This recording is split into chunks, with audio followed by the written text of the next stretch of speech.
longtemps attendu. De grandir, de devenir plus fort, riche, intelligent. Attendu un futur imaginaire à tel point d'en oublier mon présent. C'en est devenu un état d'esprit. Aimer davantage mon avenir imaginaire que la réalité dans laquelle je vis. Un peu Walter Mitty.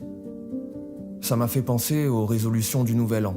Planifier mes objectifs de sorte à ne pas chercher à m'y confronter maintenant. De trouver mon présent supportable car bientôt tout sera impeccable. Tu n'es pas seul, t'inquiète. Spectateur attendant le climax de sa vie alors que je n'y ajoute que peu de péripéties. Elles sont pourtant venues me chercher. C'était 1 an avant cette vidéo. Je nageais dans cette marée aux teintes marron dans laquelle je me noyais trop souvent à la moindre occasion. Whisky n'était pas mon ami. Cette nuit-là, je le compris lorsque le goût du sang eut remplacé celui de la boisson.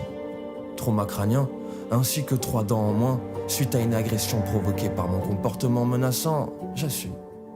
Ne voulant plus avancer avec une personne cherchant à reculer, elle décida de lâcher cette main qui la freinait. J'assume. Je préférais qu'elle me trompait plutôt que d'être rongée par ce sentiment de culpabilité, mais je ne lui donnerai pas raison. Je dois changer, être déterminé à travailler. Le cancer décida de s'agripper aux voies biliaires de père. Je peux d'une certaine manière, depuis ces épreuves, être là pour lui et mère. Retour au basique. Sport, travail, famille, et le soleil vient me caresser la nuque.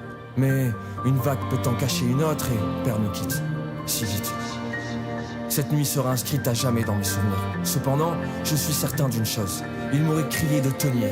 Il m'a appris à voir la lumière, même dans l'obscurité la plus profonde. Je peux choisir de voir mère, de la soutenir. C'est ça être un homme alors? J'ai attendu, mais les événements sont venus. Bien sûr, qu'est-ce que tu as cru? C'est ça grandir? Bâtir ses fondations au lieu de fuir le chantier de ma vie pour finir par me prendre de plein fouet ces murs à gravir, à défaut de les voir venir? Le spectateur quitte la salle quoi qu'il arrive, par choix ou parce que c'est la fin du film qui le ramène doucement à une réalité moins naïve. Ce serait si facile de rappeler mes anciens démons qui adorent me tenter avec de vils plaisirs qui n'ont qu'une finalité, me détruire. Mais le pire serait de faire vivre cela à la personne la plus importante de ma vie. Quel égoïste qu'est celui qui s'oublie lorsqu'il a encore des proches qui pensent à lui. Et quand bien même, nous ne sommes pas là par hasard. Qu'ai-je attendu à part frustration et la venue de ce sentiment qu'est de tomber des nues? Qu'ai-je attendu à part réalité qui ouvre la porte de mon âme en criant que je ne l'ai pas fait? Qu'ai-je attendu à part cette aigreur chronique rongeant mon esprit aux capacités pouvant être fantastiques? J'en ai marre d'attendre, de voir ces personnes passer devant moi. Dois-je en arriver à avoir une arme sur la tempe pour faire en sorte d'être satisfait à la fin du mois? Il m'en a fallu des étapes pour en arriver là. Mais cette année, c'est différent. J'ai 3 mois d'avance. Ou 12 ans de retard. Je ne sais pas. À part qu'il faut que j'avance pas à pas, même si ce n'est pas si agréable que ça. J'ai assez attendu. Je verrai bien où me mène le chemin de celui qui n'attend pas.